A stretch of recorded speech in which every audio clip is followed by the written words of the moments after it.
함께 나눈 하나님의 말씀 구약성경 사사기 14장 사사기 14장 8절에서 마지막 20절까지 말씀 함께 보도록 하겠습니다. 사사기 14장 8절에서 20절까지의 말씀 우리 한 절씩 교독하여 읽으시고 마지막 절 합독하여 읽도록 하겠습니다. 사사기 14장 8절에서 20절까지의 말씀 구약성경 386페이지 전에 있는 사사기 14장 8절에서 20절까지의 말씀입니다. 읽겠습니다. 얼마 후에 삼손이 그 여자를 맞이하려고 다시 가다가 돌이켜 그 사자의 죽음을 본즉 사자의 몸에 벌떼와 꿀이 있는지라 손으로 그 꿀을 떠서 걸어가며 먹고 그의 부모에게 이르러 그들에게 그것을 들여서 먹게 하였으나 그 꿀을 사자의 몸에서 떠왔다고는 알리지 아니하였더라. 삼손의 아버지가 여자에게로 내려가매 삼손이 거기서 잔치를 베풀었으니 청년들은 이렇게 행하는 풍속이 있음이더라. 무리가 삼손을 보고 30명을 데려와서 친구를 삼아 그와 함께하게 한지라. 삼손이 그들에게 이르되 이제 내가 너희에게 수수께끼를 내리니 잔치하는 이래 동안에 너희가 그것을 풀어 내게 말하면 내가 배옷 30벌과 겉옷 30벌을 너희에게 주리라. 그러나 그것을 능히 내게 말하지 못하면 너희가 내게 배옷 30벌과 겉옷 30벌을 줄지니라 하니 그들이 이르되 내가 수수께끼를 내면 우리가 그것을 들으리라 하매 삼손이 그들에게 이르되 먹는 자에게서 먹는 것이 나왔고 강한 자에게서 단 것이 나왔느니라 하니라. 그들이 사흘이 되도록 수수께끼를 풀지 못하였더라. 일곱째 날에 이르러 그들이 삼손의 아내에게 이르되 너는 내 남편을 깨워 그 수수께끼를 우리에게 알려달라 하라. 그렇지 아니하면 너와 내 아버지의 집을 불살르리라. 너희가 우리의 소유를 빼앗고자 하여 우리를 청한 것이 아니냐? 그렇지 아니하냐 하니 삼손의 아내가 그의 앞에서 울며 이르되 당신이 나를 미워할 뿐이요 사랑하지 아니하는도다. 우리 민족에게 수수께끼를 말하고 그 뜻을 내게 알려주지 아니하도다 하는지라. 삼손이 그에게 이르되 보라 내가 그것을 나의 부모에게도 알려주지 아니하였거든 어찌 그들에게 알게 하리오 하였으나 7일 동안 그들이 잔치할 때 그의 아내가 그 앞에서 울며 그에게 강요하므로 일곱째 날에는 그가 그의 아내에게 수수께끼를 알려주매 그의 아내가 그것을 자기 백성들에게 알려주었더라. 일곱째 날 해 지기 전에 성읍 사람들이 삼손에게 이르되 무엇이 꿀보다 달겠으며 무엇이 사자보다 강하겠느냐 한지라. 삼손이 그들에게 이르되 너희가 내 암송아지로 밭갈지 아니하였더라며 내 수수께끼를 능히 풀지 못하였으리라 하니라.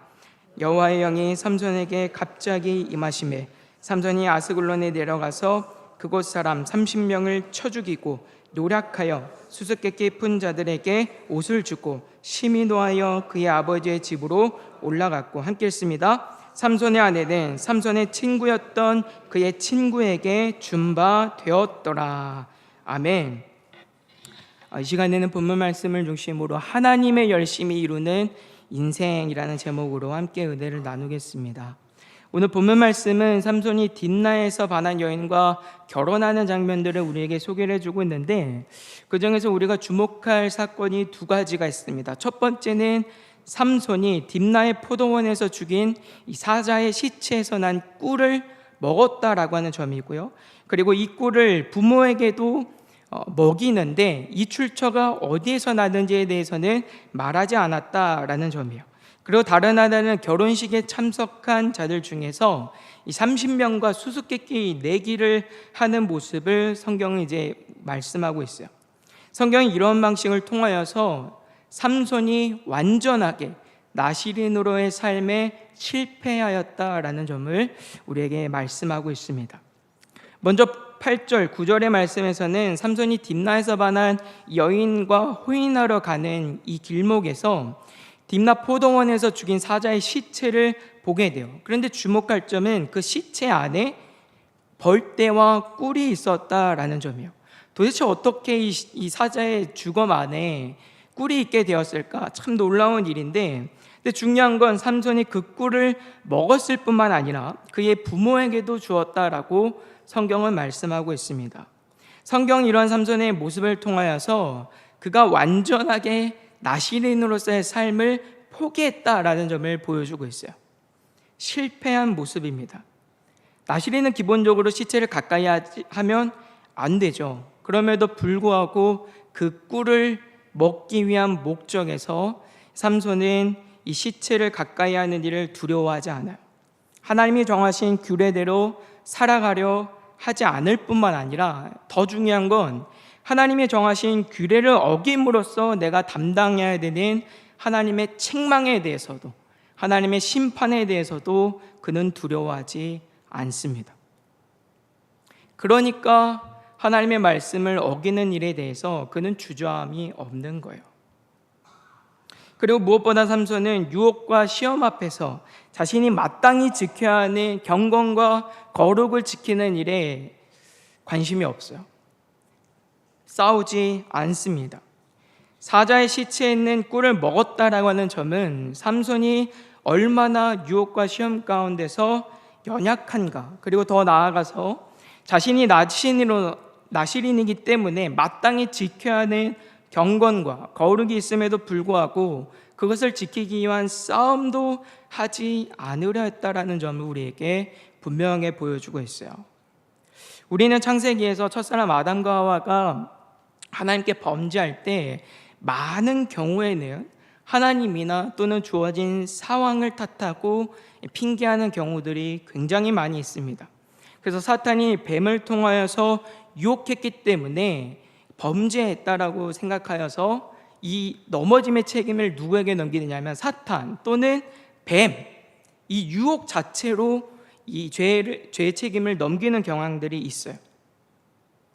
하나님의 말씀을 어긴 모든 이유와 그 모든 책임을 다른 외부의 환경, 어떤 시험 또는 유혹, 이것으로 다 떠넘기는 거예요. 또 이 부분이 제일 최악인 부분인데, 하나님이 애초에 선악과를 만들지 않으셨다고 한다면 범죄할 일도 있지 않았을 것 아니냐라고 하면서 하나님을 탓하는 경우들도 있습니다. 다시 말해 범죄한 책임을 다 어떤 상황 또는 어떤 누군가에게 다 떠넘기는 거예요. 그런데 여러분 한번 생각을 해보세요. 시험과 유혹이 있다고 해서 다 범죄해야 됩니까? 에? 우리는 시험과 유혹 가운데서 넘어지죠. 실패해요. 그리고 그걸 너무나도 당연하게 자연스럽게 생각하지만 여러분 한번 진지하게 생각을 해보세요. 시험이 있다고, 유혹이 있다고 다 넘어져야 됩니까? 다 실패해야 합니까? 왜 이길 생각은 하지 않으십니까? 물론 시험과 유혹으로 인하여서 아담과 하와가 실패하고 또 넘어진 것은 사실이에요. 그러나 그들은 얼마든지 이 유혹을 이길 수도 있었다라는 점을 우리는 반드시 생각을 해야 합니다. 하나님은 선악과를 절대 먹지 말아라 라고 말씀하셨어요. 그것은 하나님께서 얼마든지 아담과 하와가 선악과를 먹을 수 있다라고 하는 것을 알고 계시다라는 걸 우리에게 말씀하고 있어요. 그러니까 그들에게 시험이 있고 유혹이 있을 것에 대해서 하나님은 이미 경고하신 거예요. 그리고 이 시험과 유혹을 이길 수 있는 방편으로 뭐를 말씀하셨어요? 먹으면 반드시 죽는다라는 경고의 말씀을 통하여서 하나님의 말씀을 어기게 되었을 때, 경건과 거룩을 지키지 않았을 때 주어지는 하나님의 크신 책망과 두려운 심판의 말씀을 통하여서 담대함을 가지고 모든 시험과 모든 유혹을 이길 수 있도록 하나님이 이미 모든 방편들을 마련하셨단 말이에요. 그런데 아담과 하와는 그렇게 하지 않았다라는 점이죠. 아담과 하와는 말 그대로 얼마든지 먹을 수도 있지만 얼마든지 먹지 않을 수도 있었어요. 그러나 그들은 하나님의 말씀을 무시하고 시험과 유혹이 있을 것에 대한 경고를 알았음에도 불구하고 그 유혹과 시험에 넘어가죠. 하나님이 반드시 먹지 말라고 하셨어. 하나님이 이거 먹으면 반드시 죽는다고 하셨어 라고 그 말씀을 가지고 이 시험들을 이겨냈어야 되는데 그렇게 하지 않기로 선택한 거예요. 그러니까 이 범죄의 책임은 아담과 하와에게 있습니다. 그들이 실제로 먹은 것도 있지만 그렇게 하기로 결정한 것도 그들 스스로이기 때문이에요. 오늘 삼손이 그런 모습을 보여주고 있어요. 삼손은 하나님 앞에서 나실인으로 구별된 사람이기 때문에 반드시 하나님의 말씀과 법도를 지켜 행함으로써 경건과 거룩을 지켜야만 하는 사람이었어요. 그리고 그것을 잃어버리게 되었을 때 어떻게 해야 되는지, 어떻게 다시 내가 정결 예식을 통하여서 하나님 앞에 새롭게 되어야 되는지, 이런 규례들에 대해서도 이미 아는 사람이죠. 그러니까 삼손은 유혹 앞에서, 시험 앞에서 그 유혹을 뿌리칠 수 있어야 됐어요. 말씀으로 이겨내야 했어요. 그런데 오늘 어떻게 합니까? 그 유혹과 시험 앞에서 너무나도 당연하게, 너무나도 익숙하게, 너무나도 자연스럽게 넘어지는 장면들을 성경 우리에게 보여주고 있어요. 그 유혹과 시험 앞에서 치열하게 갈등하고 싸우는 게 아니라 그렇게 하질 않아요. 그렇게 할 의지조차 오늘 성경은 보이고 있지 않습니다. 결국 이러한 태도는 삼손이 하나님 앞에서 완전하게, 그냥 실수가 아닌 거예요. 그러니까 이거 완전하게 나시인으로서 가져야 되는 경건과 거룩의 삶에서 실패했다라는 사실을 우리에게 가르쳐주고 있죠. 이어지는 말씀도 이런 삼손의 실패의 모습들을 그대로 보여주고 있어요. 10절 말씀에 보시면 삼손의 아버지가 여자에게로 이제 내려갑니다. 그리고 삼손이 거기서 잔치를 베풀었다라고 말을 하고 있는데, 특별히 여기서 주목할 점은 청년들은 이렇게 하는 풍속이 있었다라고 말씀하고 있는 점이에요. 이러한 말씀은 지금 삼손이 행하고 있는 결혼 예식이 이스라엘의 전통 혼례 방식이 아니라 블레셋의 혼례 방식을 따라서 치러지고 있다라는 점들을 우리에게 보여주고 있습니다. 그리고 여기서 잔치로 번역이 된 단어를 찾아보면 미시테라고 하는 단어가 사용이 되는데, 이 말은 마시다라고 하는 의미를 가진 동사 샤타라고 하는 단어에서 나온 말이에요.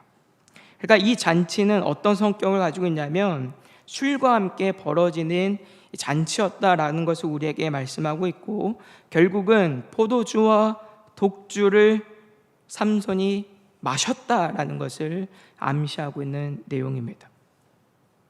이 또한 나실인의 규례에서는 철저하게 엄격히 금지된 일이지만 삼손은 개의치 않고 범죄하고 있는 것을 성경은 말씀하고 있어요. 결국 삼손에게는 나실인으로 살아가고 싶은 의지가 전혀 없습니다. 내가 나실인임을 몰라서가 아니에요. 알지만 그렇게 살고 싶지 않은 거예요. 그렇게 살려고 하는 모습, 의지 자체가 없습니다.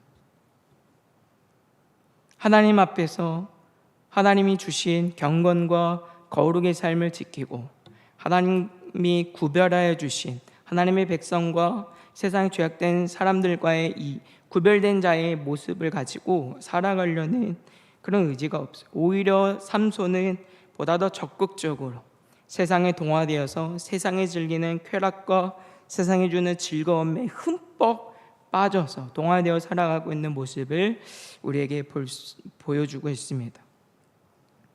하나님이 하나님의 말씀으로 우리에게 해야 할 것과 하지 말아야 할 것을 말씀하시고 정한 것과 우리에게 부정한 것들을 구별하여 말씀하시는 이유는 하나님의 말씀을 따라서 살아가는 하나님의 백성들은 하나님께 속한 자이기 때문인 거예요. 우리는 그런 삶의 방식을 통하여서 내가 세상에 속한 자가 아니라 하나님께 속한 자다라는 이 정체성을 드러내는 것이고요. 또 그렇게 구별된 삶의 모습을 가지고 죄악과 싸우는, 그래서 우리의 경건과 거룩을 지켜내는 삶을 살아가서 그 싸움을 이기도록 하시기 위한 하나님의 방편이고 은혜입니다. 그런데 지금 삼손은 그 삶의 모범으로 부름받았음에도 불구하고 그렇게 살아가질 않고 있어요. 마치 블레셋에 40년을 압제당하면서도 하나님을 찾지 않을 정도로 하나님을 잊은 이스라엘 백성들, 그랬기 때문에 하나님은 삼손을 통하여서 거룩한 삶이 무엇인가를 보이고자 하셨지만, 오히려 삼손은 하나님을 완전히 잊고 살아가는 그 백성들을 대표하는 모습으로 오늘 성경에서는 말씀하고 있습니다. 세상과 구별되지 않아요. 11절부터 이어지는 말씀도 마찬가지입니다. 11절에 보시면 무리가 삼손을 보고 30명을 데려와서 친구를 삼아서 그와 함께 하였다라고 말씀하고 있죠. 삼손은 하나님과 친밀한 관계를, 그리고 경건과 거룩의 삶과 가까이 하는 삶이 아니고요, 세상과 더 친밀하고 그들과 더 우호적인 관계를 가지고 살아가기를 즐거워했음을 우리에게 말씀하고 있어요. 이어지는 수수께끼도 이런 특징들을 잘 보여줍니다. 12절과 13절에 보시면 삼손이 수수께끼를 내는데, 수수께끼를 그냥 내는 게 아니에요. 이건 내기를 합니다. 내기를 하는데 어떤 내기냐, 이 수수께끼를 풀면, 이 블레셋 이 친구들이, 사람들이 수수께끼를 풀면 베옷 30벌과 겉옷 30벌을 삼손이 주기로 해요. 그리고 만약 이들이 풀지 못하면 삼손에게 그들이 베옷 30벌과 겉옷 30벌을 줄 것을 요청하고 있습니다. 이것은 삼손이 굉장히 의도적인 목적에서, 유익을 얻고자 하는 목적에서 이런 내기 형식을 제안했다라고 하는 것을 보게 되는데, 근데 이 안에 삼손이 얼마나 비열하고 얼마나 치사한지 우리가 보게 돼요. 14절에 삼손이 어떤 수수께끼를 냅니까? 먹는 자에게서 먹는 것이 나오고 강한 자에게서 단 것이 나왔다. 이게 뭐냐? 이제 이렇게 물어보는 거예요. 근데 여러분, 이게 무엇입니까? 이 일은 삼손이 죽은 사자의 시체에서 그 꿀을 먹은 일을 지금 말을 하고 있는 거거든요. 근데 이 일은 누구만 아는 거예요? 하나님만 아시고 삼손 개인만 아는 거죠. 삼손 외에는 사실 아무도 모르는 거예요. 누구에게도 말하지 않은 일이잖아요. 그러니까 이 문제는 사실상 풀 수 없는 문제를 낸 거예요. 그러니까 여기에는 어떤 의도가 있습니까? 내가 반드시 이득을 취한 목적에서 아무도 풀 수 없는 문제를 의도적으로 냈다라고 우리가 볼 수 있는 거죠. 그러니까 삼손이 얼마만큼 탐욕적인가, 그리고 자신의 이득을 취하기 위한 목적에서 얼마나 비겁할 수 있고, 얼마나 비열할 수 있고, 얼마나 치사할 수 있는가, 그 죄악된 성경 그대로를 우리에게 보여주고 있어요.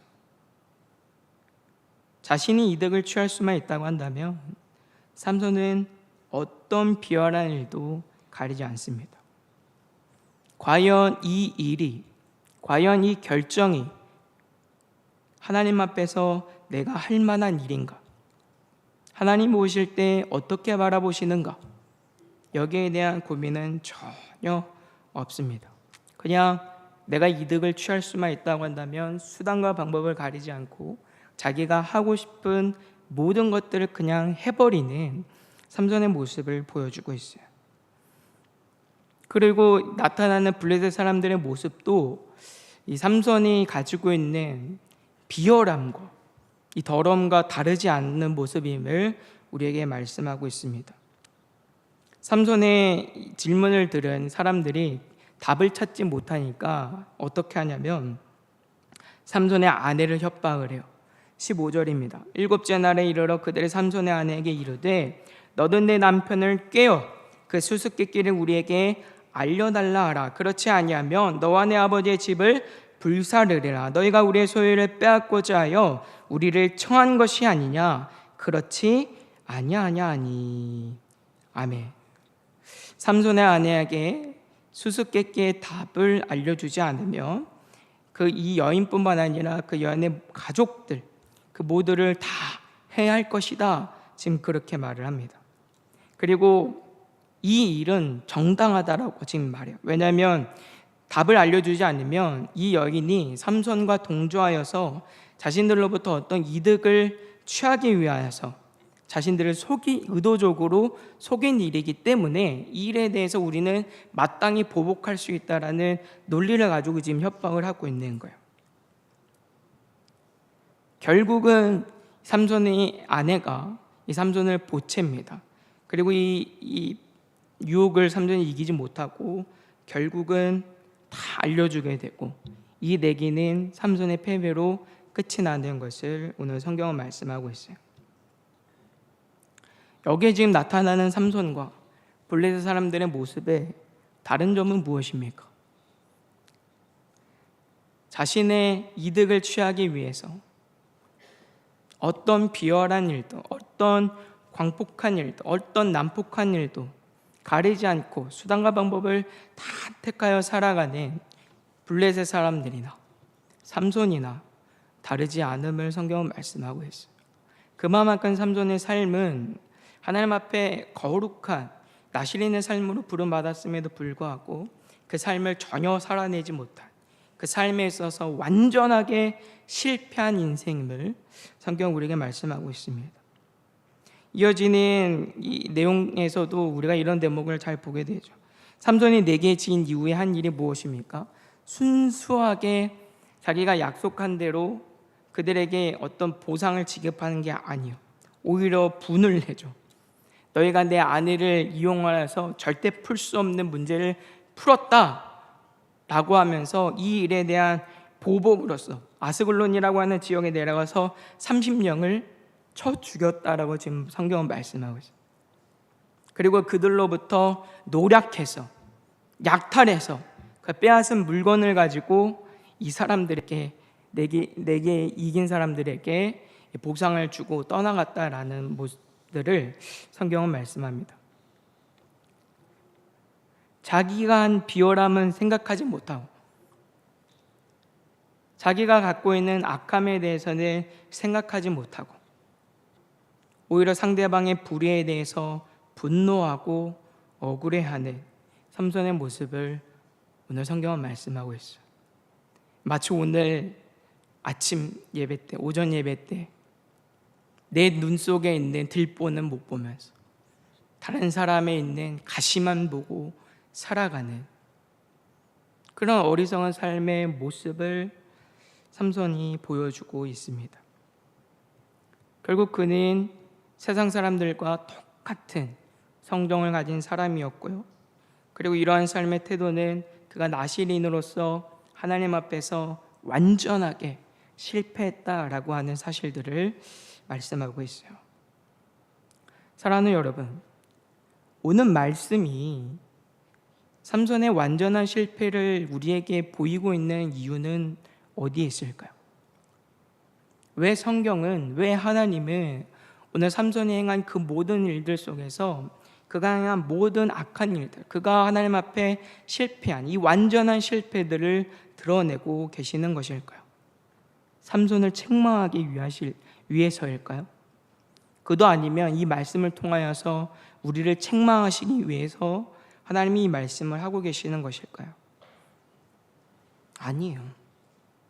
하나님께서는 삼손의 이런 완전한 실패를 통하여서 우리를 도우시는 하나님의 은혜가 우리에게 왜 절대적으로 필요한가를 말씀하기 위해서 오늘 삼손의 완전한 실패의 모습들을 우리에게 보이고 계세요. 삼손은 태어나기 전부터 나실인으로 부름받았지만 오늘 그의 실패는 그 스스로는 단 한순간도, 단 조금도 나실인으로 살아갈 수 없음을 보여주고 있습니다. 이러한 삼손의 완전한 실패는 결국 왜 우리의 삶에 하나님이 계셔야 하는가를 말씀하고 있는 거예요. 왜 하나님의 은혜가 절대적으로 필요하고 왜 하나님이 우리를 도우셔야 하고 그래서 더 나아가서 하나님만이 왜 우리의 삶에 내 삶의 왕이셔야 하는가를 성경은 말씀하고 있는 거예요. 하나님이 도와주시지 않으면 하나님께서 우리의 왕이 되셔서 우리를 주관하시고 주장하시지 않는다고 한다면 우리는 하나님 앞에 아무리 거룩한 백성으로 부름받아 살아간다 하더라도 단 한순간도, 단 조금도 그 삶을 살아낼 수 없기 때문이에요. 이러한 사실을 또 잘 보여주고 있는 말씀이 19절입니다. 19절에서는 여호와의 영이 삼손에게 갑자기 임하시매라고 말씀하고 있어요. 이 말씀이 상당히 우리를 당황하게 하는 말씀입니다. 사실은 제가 너무 당황했어요. 이 말씀을 준비하면서 18절까지는 잘 끝났어요. 그래, 삼손 못됐구나.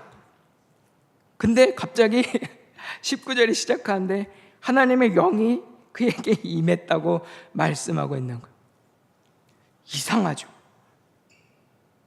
삼손이 잘한 거 하나 없는데, 삼손은 무조건 실패했고 완전한 실패였고 하나님 앞에 은혜 받을 게 하나도 없는데, 아니 그런데 오늘 성경은 그런 삼손에게 하나님의 영이 임했단 말이에요. 당황스러운 말씀입니다.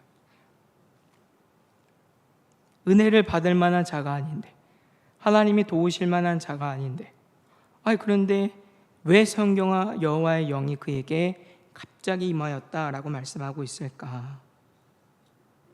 삼손의 인생이 실패했기 때문에 하나님이 필요하다라고 하는 사실들을 우리에게 말씀하고 계시는 거예요.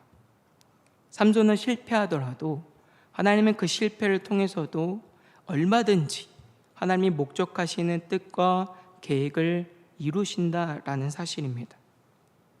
삼손의 실패마저도 하나님의 뜻을 단 조금도 뒤로 물르거나 포기하게 만들지 못해요.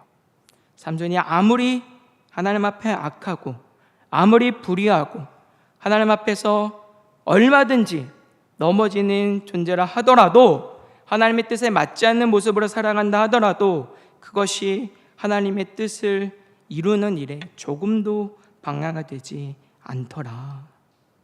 하나님은 오히려 그런 연약함, 그런 부족함, 그런 실패를 통해서도 왜 우리의 삶에 하나님이 필요한가를 말씀하시고, 또 그러한 실패를 통해서도 하나님이 목적하신 뜻을 이루시는 분이다라는 사실을 우리에게 말씀하고 계시는 거예요. 그래서 오늘 말씀이 끝날 때 내용을 잘 보시면요, 삼손이 아스글론에 가서 30명을 쳐 죽인 일이 왜 있게 되는지를 우리가 알게 되는 거예요.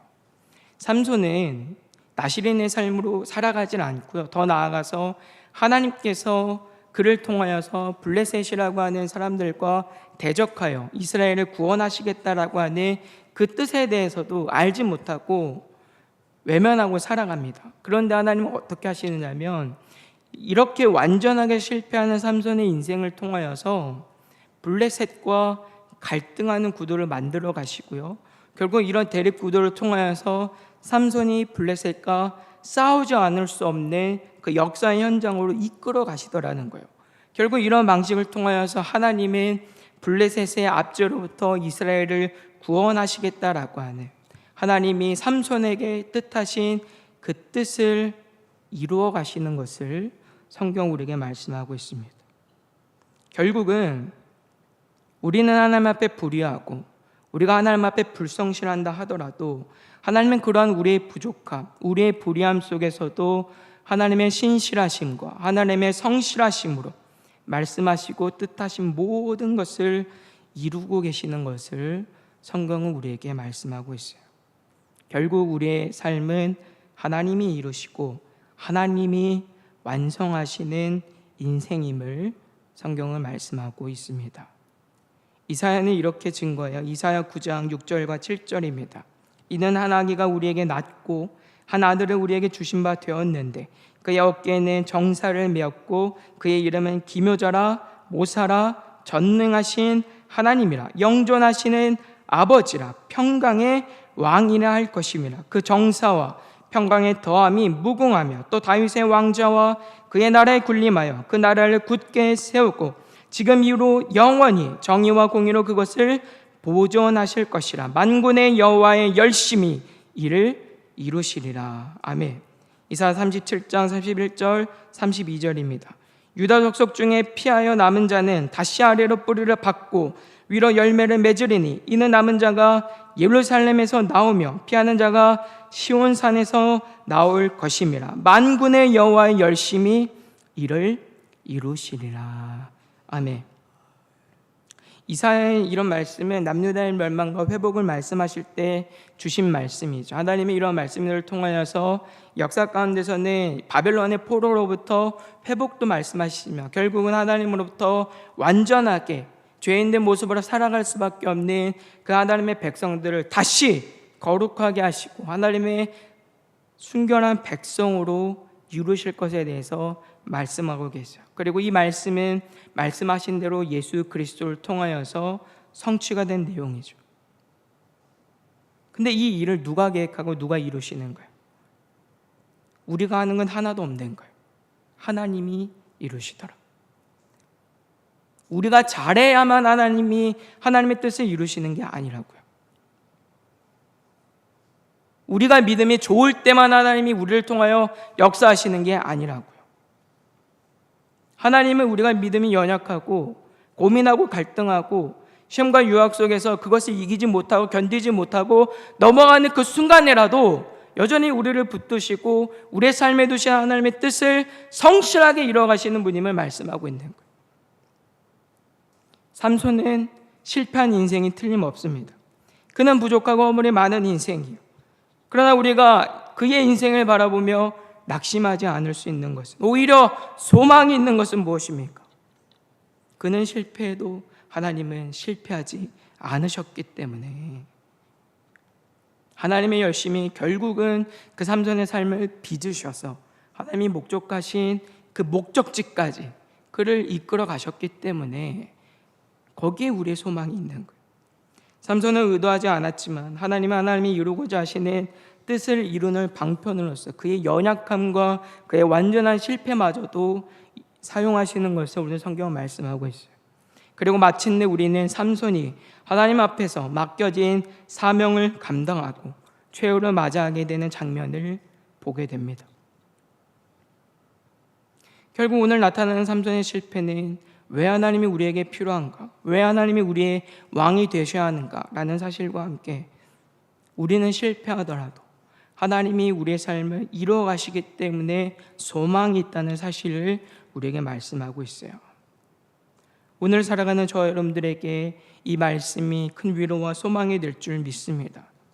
오늘 말씀에 등장하는 삼손을 보시면 우리 중에 누가 삼손보다 더 나은 삶을 살고 있다라고 자신할 수 있겠습니까?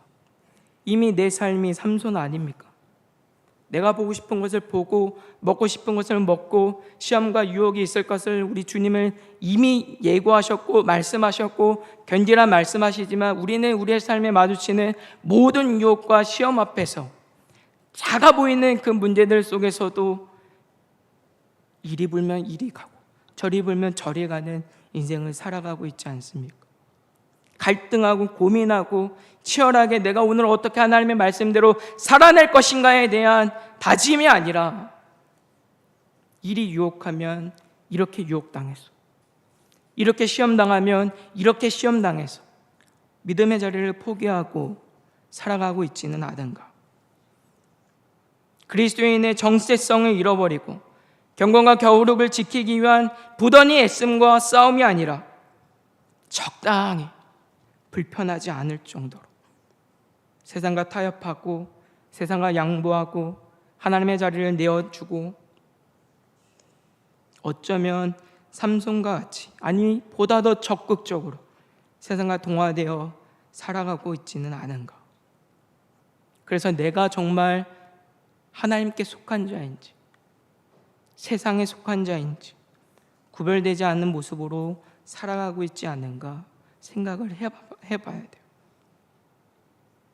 나 스스로도 자신할 수 없는 내 믿음. 내가 정말 그리스도인이라 할 수 있을까? 내가 정말 하나님 앞에서 이 믿음 가지고 내가 하나님의 자녀다라고 자신 있게 말할 수 있을까라는 끊임없는 의심과 그 두려움 속에서 또 그리고 세상을 살아갈 때 내가 이것을 살아가지 않으면 이것을 포기하게 되면 내가 살면서 겪어야 되는 어려움들이 있어서 시험이 있어서 환난이 있어서 하나님의 말씀대로 담대히 살아가기보다 그 작은 기회들 그 작은 위기의 순간들을 넘어가기 위해서 다 포기하고 살아가고 있지는 않은가. 그러나 그런 우리에게도 소망은 있습니다. 그렇게 스스로 자신할 수도 없는 엉터리처럼 보이는 우리의 삶이기 때문에 우리에게 하나님의 은혜가 필요한 것이고 하나님이 우리에게 은혜를 주셨기 때문이죠. 엉망진창인 우리의 삶에, 엉터리 같은 우리의 삶에 주님이 찾아오셨습니다. 말씀하시고 가르치시면서 우리가 갈 길을 보이십니다.